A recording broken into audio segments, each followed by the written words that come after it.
ബാപ്പയ്ക്കു കരുണ നീ ചെയ്യണം എന്നുള്ളതാ, മാതാവിനതിലും ഉപരിയായി ചെയ്യേണ്ടതാ.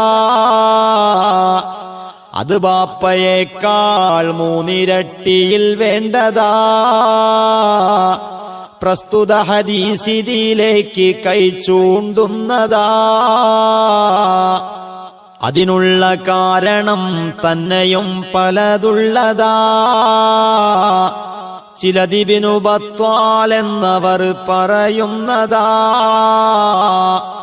ഗർഭം ചുമന്നത് 10 മാസം തള്ളയാ, പ്രസവിച്ച വേദന തിന്നതും അവൾ തന്നെയാ. പാലും കൊടുത്ത് വളർത്തലും അവളാണ്. ഇവ 3 കാര്യം